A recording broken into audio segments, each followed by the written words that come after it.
नमस्कार साथियों, स्वागत है आपका TRT हिंदी चैनल पर।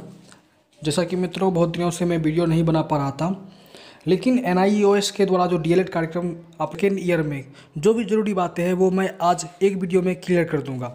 जैसे कि आप लोगों का सेकेंड एग्जामिनेशन कब होगा, इसकी सेंटर कहाँ पे होगी, ये जो एक बातें निकल के सामने आई है, प्रैक्टिकल टीचिंग ये क्या है, इसका ऑप्शन का प्रयोग आप कैसे करेंगे। पूरा किए हुए आप DLED के कार्यक्रम को पूरा नहीं कर पाएंगे, आप टीचर बनने योग्य नहीं माने जाएंगे। तो मित्रों, इन सारी बातों को जानने से पहले NIOS वेबसाइट पे जो एक नया चेंजिंग आया है, अगर आप लोगों ने देख लिया तो अच्छी बात है, अगर नहीं देखा है तो मैं आपको बता दूं कि जैसे कि हम लोग नीचे आते हैं तो यहाँ पे बहुत सारे नोटिफिकेशन था, पहले पे लिंक थी, लेकिन अभी यहाँ पे कुछ भी नहीं है, सारे हटा दिए गए हैं और हटा के से टीचर सेक्शन के अंदर कर दिया गया। यहाँ पर देखिए शिक्षक अनुभाग है, इस पर सिंपली से अगर आप क्लिक करेंगे तो यहाँ पर देखिए सारा नोट्स और लिंक यहाँ पे चले आए हैं। तो अगर आप लोगों का रिजल्ट आता है, जैसा कि बहुत सारे लोगों ने व्हाट्सएप पे ये वायरल किया कि इसका रिजल्ट आज आ जाएगा, DLED का शाम तक अपलोड कर दिया जाएगा, तो ऐसा नहीं है, क्योंकि सरकार ने जब एक बार बता लोगों का रिजल्ट जारी नहीं किया जाएगा तो नहीं होगा।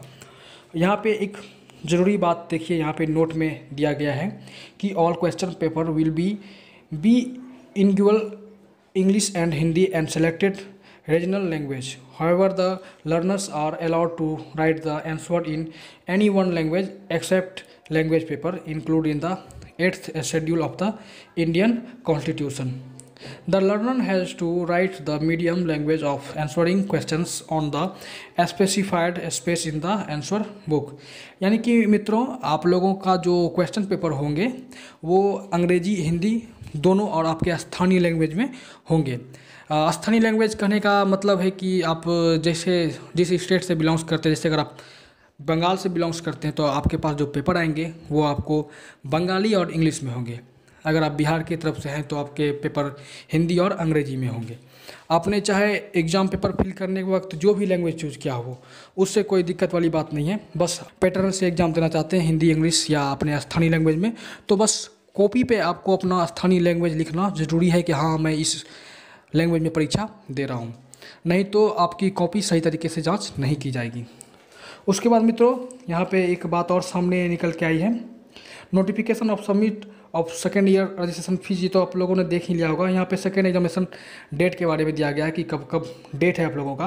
अगर आप इस पर सिंपली क्लिक करेंगे तो ये डाउनलोडिंग हो जाता है और डाउनलोडिंग होने के बाद आप इसे आप देख पा रहे होंगे, राष्ट्रीय मुक्त विद्यालय शिक्षा संस्थान के द्वारा जो लेटर जारी किया गया है, यह 10/8/2018 का है।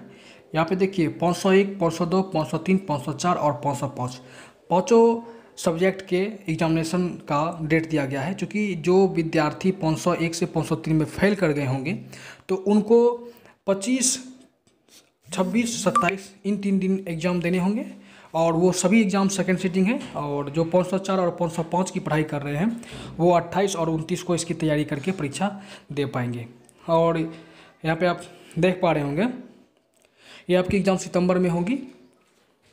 तो ये एग्ज़ाम की बात होगी। आप कुछ ज़रूरी बातें जैसे कि आप लोगों की यहाँ पे तो आप देख पा रहे होंगे पेपर का कटआउट है, OMR सीट भरने में ही फेल हुए गुरुजी, DLED का रिजल्ट 20 तक NIOS को लाचारी में OMR सीट की करानी पड़ी मैनुअल जांच। यानी कि बहुत सारे शिक्षकों ने OMR सीट को की जांच मैनुअल कराई गई है शिक्षकों के द्वारा। इससे एक फ़ायदा हुआ और एक नुकसान भी। फ़ायदा यह हुआ कि जिन लोगों ने OMR सीट गलत भरा था उनका भी रिजल्ट अब आ जाएगा, और नुकसान यह हुआ कि हम लोगों की छवि खराब हो गई कि हम लोग एक शिक्षक होने के बावजूद भी OMR सीट को गलत भरे हैं। इससे यह अनुमान लगाया जा सकता है कि शिक्षक होकर अगर गलती करते हैं तो किस प्रकार से वो आगे DLED कोर्स को पूरा कर पाएंगे। तो इसलिए 75% से ज़्यादा लोग पास नहीं कर पाए हैं NIOS के एग्ज़ाम में और सारे फेल कर गए हैं। जैसे कि आप यहाँ पे देख पा रहे होंगे कि DLED की परीक्षा में 75% अभ्यर्थी सफल, इसी महीने आएगा रिजल्ट। यानी कि राष्ट्रीय मुक्त विद्यालय शिक्षा संस्थान द्वारा सेवारत और प्रशिक्षित शिक्षकों के लिए 2 वर्षीय diploma in elementary education course यानी DLED कराया जा रहा है। डिप्लोमा इन एलिमेंट्री एजुकेशन यानी कि DLED का रिजल्ट 20 अगस्त तक जारी होगा। NIOS के चेयरमैन CV शर्मा ने न्यूज़ 18 को जानकारी देते हुए बताया कि सत्र 2017-19 के पहले सेमेस्टर का रिजल्ट बनके तैयार है। इस परीक्षा में लगभग 75% अभ्यर्थी सफल हुए हैं। उन्होंने बताया कि 31 मार्च 2019 तक DLED कोर्स पूरा करने का लक्ष्य रखा गया है। रिजल्ट में हुए विलंब के सवाल पर शर्मा ने कहा कि अभ्यर्थियों की गलती की वजह से रिजल्ट में देरी हुई है।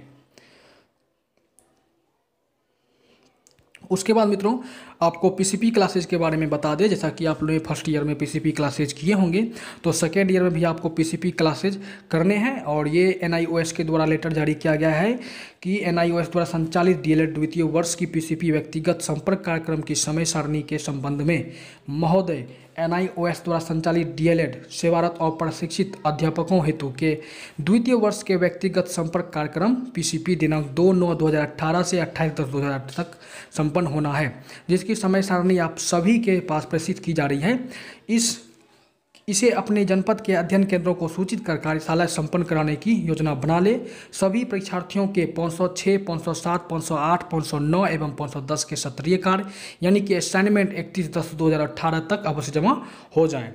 विशेष बात यह है कि यदि स्थानीय आधार पर इसमें कोई बदलाव करना चाहते हैं तो जिला स्तर पर बदलाव करके इसकी सूचना इस कार्यालय को अवश्य दें।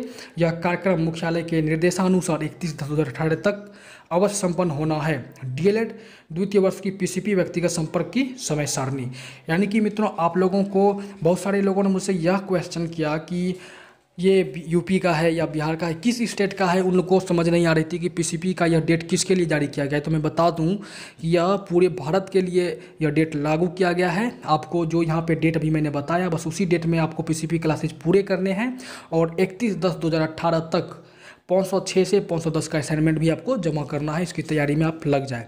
जैसा कि असाइनमेंट आप कहाँ से डाउनलोड करेंगे तो आपको पता ही होगा कि एनआईओएस के वेबसाइट पर इसे डाउनलोड कर पाएंगे।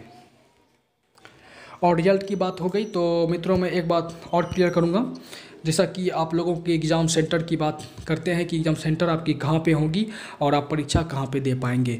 तो पिछले वर्ष जो आपने 501 से 503 का परीक्षा जहाँ भी जिस केंद्र पे दिया है उसी केंद्र पर ही आपकी परीक्षा पुनः ली जाएगी।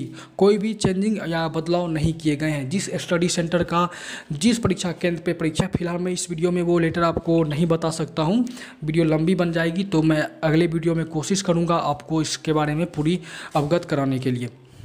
तो मित्रों आज के लिए इतना भी। अगर आपको कोई भी चीज़ इससे जुड़ी हुई क्वेश्चंस हो तो हमसे कृपया करके संपर्क करें। और बात रही प्रैक्टिकल टीचिंग के तहत आपको कुछ कार्य दिए जाएंगे। एक टीचर एज ए टीचर के रूप में आप किस प्रकार से बच्चों को पढ़ा सकते हैं, जैसे कि आपने केस स्टडी किया होगा अपने विद्यालयों में और हर अध्ययन केंद्र पे आपको एक दिन के लिए किसी अन्य विद्यालय में पढ़ाने के लिए भी कहा गया होगा।